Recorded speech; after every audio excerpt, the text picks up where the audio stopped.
Folks, thanks so much for tuning in today. It's going to take some different twists and turns today. Yes, you're going to get some of the current news at home and abroad and around the world, but very interesting on some health-related threads that we're going to be following here. First of all, as we know, President Trump off to China, and it's very interesting to see the entire gathering, let's say, of mainstream media really across the world, not just Canada and the U.S., has been sort of protective of Iran, the Islamist nuclear state whose goal is to incinerate Israel in a nuclear firebomb and then take on the rest of the world. And the mainstream media, soft on Iran, seeming to be protective of it. And now we see that same kind of shift as Trump goes to China. Almost all of mainstream media is saying America is in decline and China is on the rise, and it's all the fault of Donald Trump, and it's terrible, and he doesn't have any cards to play, and completely ignoring the fact that China's economy is probably the worst it's been in decades. China has a rapidly falling birth rate, so they can't even keep up with their own population. Their technology is still nowhere near what the United States has, though they have a formidable army in terms of its size. And China's been almost cut off from all of its oil supplies, which it would get from Iran. So China, which actually is in a very weakened state, is being promoted by mainstream media in U.S., Canada, around the world as being the strong one, and almost picturing Trump as limping into China. So let's see where that goes. It's kind of a interesting ongoing development. Trump is taking Tim Cook with him, of course, from Apple, taking Elon Musk from Tesla, and probably as a way of showing that American technology still leads the world. We'll see what happens. But you wonder, why so much in mainstream media are we seeing this influence of China as being the strong one, and China maybe as being the more normal world actor and their president rather than the U.S. Well, I want to jump to another news item that has just broken out, and we'll see what you're going to think. Well, that's a big leap you're taking here, but in the news today, a woman who was actually former mayor of Arcadia, California, Chinese American, and she has just been pleaded guilty. Now, she has pleaded guilty to the charges of being a major China influence, of using information from China provided to her from China propaganda sources to influence Americans. Her name, Eileen Wang is her name. And she's been using and being used by the People's Republic of China as a news source in the United States, in California, for about 10 years. She has admitted she has pleaded guilty. She knows she's facing 10 years in jail in terms of working for the Chinese as an American, and without attributing the fact that she's getting her news from the Chinese propaganda machine. Very extensive details on all the types of articles that she was given that she then published. They refer to one article where she got it from her Chinese operative that denied that China had anything to do with forced labor camps or that there was any genocide, and that came right out of Xinjiang. So an amazing case here, and the FBI says there will be more in this regard. And so when people are saying, no, there's no media influence in the United States, influence from China, here we have a very significant story breaking that regard. Talk about influence. The FBI director, if you followed this story at all, was this weekend a pallbearer at a friend's funeral in Portland. But the fact is, his hotel in Portland got swarmed. This is an increasing tendency you're seeing in terms of pushback and in terms of people upset about governments. They swarmed. It was a very dangerous situation. But here's what's interesting. People found out, how did people know that the FBI director was going to be, in fact, in Portland. Just using normal sources that are out there, his own security plane, the airplane that he traveled with, people were able to track it using open source media. They were able to track the plane, see where it flew. It landed. They attacked the hotel. They said he was hiding stuff from Epstein. So you see a combination of factors of people that are fed by wrong directives from the media. They get incensed. They get encouraged actually by media. And you're going to see more of these swarming events that are going to result in some dangerous situations. And this all gets reported. The back up to the story on the China situation that I just talked about, that former mayor in California.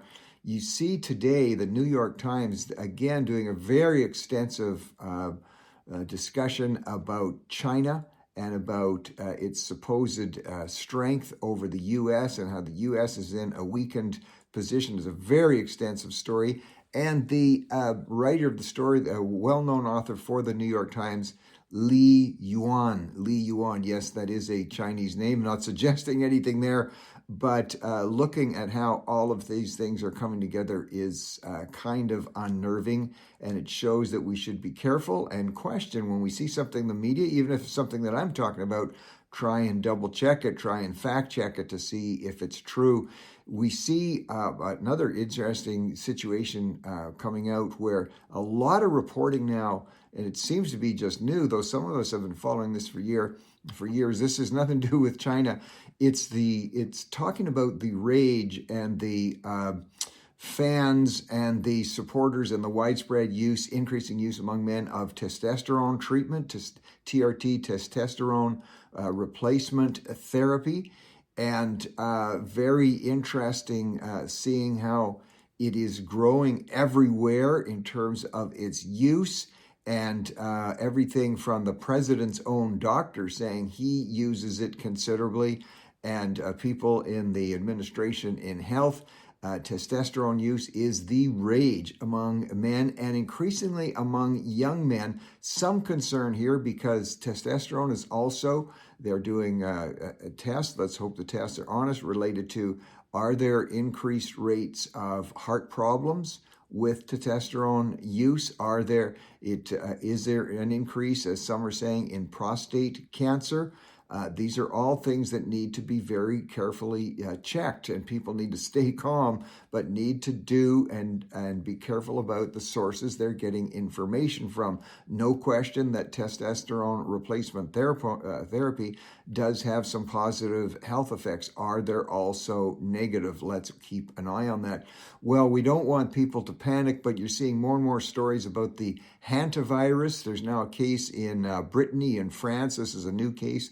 And it's supposedly somebody who came off of that ship that was supposedly the hantavirus spread by some rat, let's say, refuse being transported onto the ship.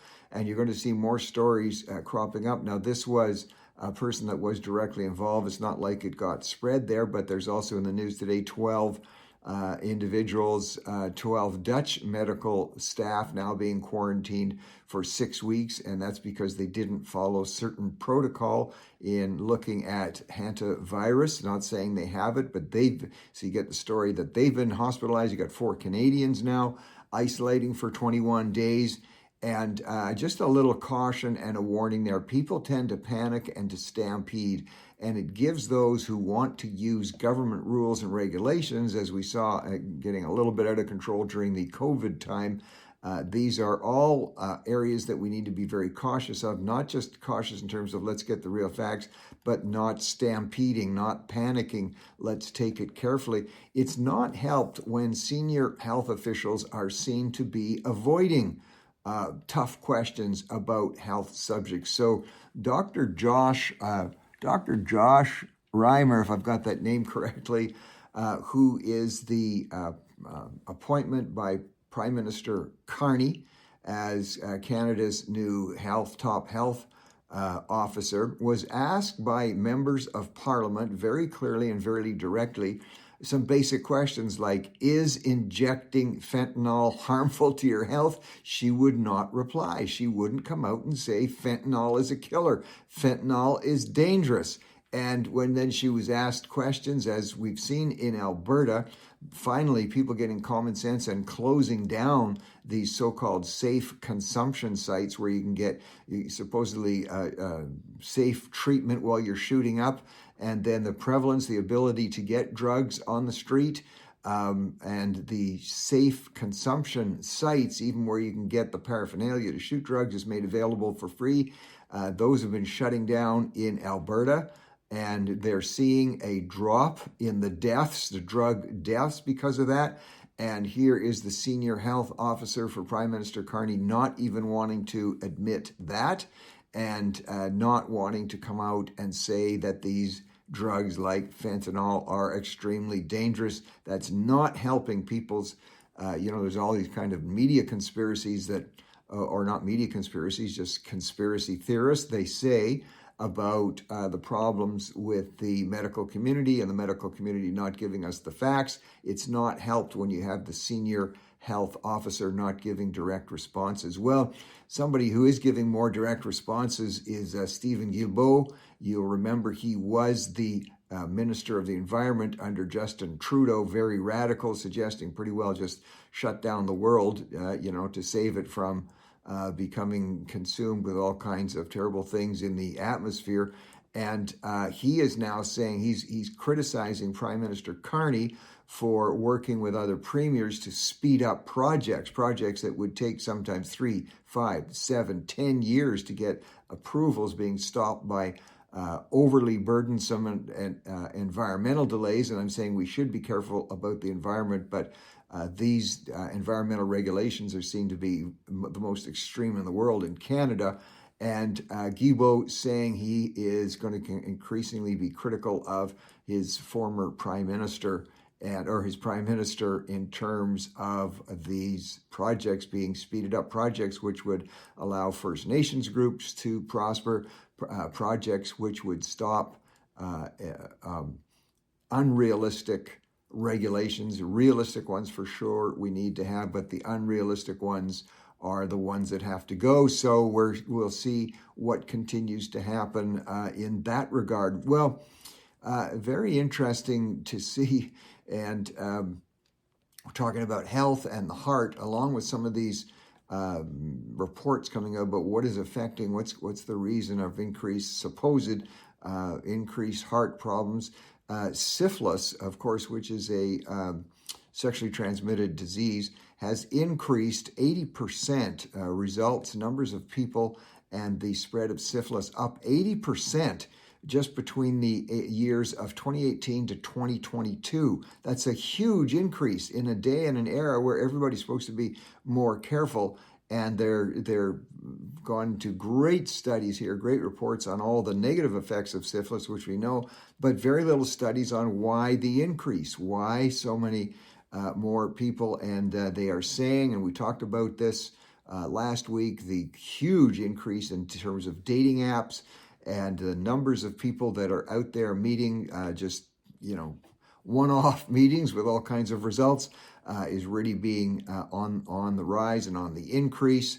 So people becoming less and less cautious, people having multiple partners, and nobody wants to talk about the association between that and the increase in sexually transmitted diseases, notably syphilis. Actually, there's an interesting article that was just out yesterday. Tinder, the dating site, was advertising for 27 jobs. They were putting on their various jobs at the dating site Tinder. 30,000 people applied for those jobs. 30,000 people applying for 27 jobs at Tinder. I don't know what they pay. I don't know what the side benefits might be. Very interesting. Well, gentleman by the name, and I use the word carefully, Glenn Clossley, has, you may have remembered this name. If you research it, you'll find it. This is a guy who years ago was convicted of manslaughter. He killed actually a Canadian gold medalist athlete, Victor Davis. You'll remember that story.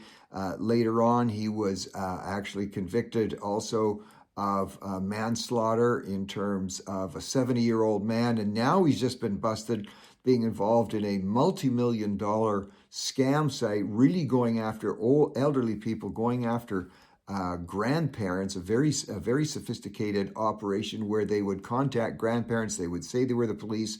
They would say that either their kids or their grandkids were in trouble and they could get them out. We're going to need some money. And grandparents being very vulnerable. And there's a huge multi-million-dollar scam. And that particular individual, it does say something to the fact that when you have, here you had these previous very egregious convictions, but of course, out on bail, not being kept in and out just in one way or another. If you're going to be guilty in one area, you're probably guilty in some others too. So a real caution, first of all, to people, grandparents, elderly people. I'll say we are especially vulnerable. Do not respond. If you're getting a request from anybody that sounds urgent, that sounds like you've got to do this right away, that want money right away, stop. You know what? Call your grandkids. I've done that a couple of times. I call my grandkids and say, hey, I got this note. What do you think? And often my grandkids are more savvy than I am in this regard. One thing I do when I get scams, and I know it's a scam call, I'll actually work on the person a bit. They'll be asking, and you may get these from someone who says they're from your telephone company, and I get them, someone from my telecom company, and they say that I've won an iPad, and all I have to do is give them my address, and they'll send it to me. And I say, well, you just tell me the address. And they say, no, sir, we have to verify for security reasons what is your address, your street address. And I'll say to them, I tell you what, just give me the first letter of my street that I live on, just so I know, because if you say you're from my telephone company, you should have all the operation. Then once I'm pretty sure it's a scam, here's a line. You might want to have some fun with this. I say to them, hey, I just have a question. Do you believe in God? And often they'll keep the conversation going. They'll say, well, what do you mean? And I say, well, God says that people who would steal, especially from old people, might wind up going to hell. What do you think about that? Oftentimes the person will just hang up the phone, but I think, they're often phoning from sources in other countries. And just the other day, I did this as a woman on the phone. I talked very nicely to her, but I realized she was trying to scam me. I said, do you believe in God? She said, I do. I said, God does not approve of you stealing from old people. Do you know that? She started crying on the phone. She started crying. She said, I feel like I'm trapped. I have to work for these people. That particular country was the Philippines, and I don't know what to do. And I said to her, look, because I knew I couldn't contact her, I said, you need to just either get up now or at the end of your shift, just go away. Do not go back to that place. So little gimmick that I use there. It seems to have some effect from time to time. Timothy Oakes is a name you're going to be hearing more of, folks. He has been busted. Guilty. You probably were aware of this very tragic incident in which 12 people drowned who were being smuggled across the river between Canada and the United States. And the person who was doing this, he'd been doing this for years, smuggling people. He's a member of the Akwesasne First Nations band, and he was even using his home on First Nation territory to let people stay there that he was smuggling across the border. He would charge them $1,000 a night. And this is just on Cornwall Island, about 120K west of Montreal. And he's finally been busted. Terrible, tragic situation. These 12 people that he was, and most of the people he brings in illegally, Romania and India are constant sources. And he's going to be sentenced in September. And already people are saying, watch for that sentencing and see if he gets a lighter sentence because he's a member of a First Nation group. We don't know if that's going to happen, but keep an eye on it. Folks, on some happier notes, Hacky Sack. Remember that game? And I used to play it. My kids would play it and it's mainly guys, but not always. I would stand around and you'd kick that little sack. It had little seeds and grains in it. And you'd kick it around, try and keep it there. Hacky Sack is back, in case you're interested. Another fascinating thing, along with all this health stuff that we're talking about, HRV. HRV is heart rate variability. And as you've probably known, and this is not just a craze, this has been going on for a number of years. For instance, the watches we wear now and the different equipment we can put on, not just on our watches, but even in our mattresses that will, in fact, measure our heart rate, and where there's a change in heart rate. And that could be a suggested sign of danger. So people, I think that's got to make you nervous in itself. The more intense you are in watching your heart rate every second, not a bad thing to do, but keep an eye on it. Heart rate variability, HRV, and all the devices that go with it. We try to keep you up to date on some of the new terms out there in the Gen Z world. Aura farming, your aura, that's like apparently the glow you have around you. Aura farming is something you can manufacture. So it has to do with, instead of rushing through an airport, walk calmly and slowly through an airport. Put a pair of sunglasses on. Look cool. Aura farming can be done when people talk and ask you questions. You only you respond slowly. You kind of look off in the distance and just have a few words. The whole area of working at looking cool is aura farming. And it tells you to calm down. The whole thing on calming down, everything we're hearing about the heart and people being troubled. I just heard a doctor saying one of the things he recommends with his patients, as well as other medications they might be looking at, he says you might want to take in a verse in the Bible. It comes actually as the Apostle John in the Gospel of John in the 14th chapter, verse 27 says, are you ready for this? Let not your heart be troubled. Let not your heart be troubled. This doctor says, he tells people, just, call on Jesus. Let not your heart be troubled, folks. We'll tune in tomorrow. Thanks for staying with us.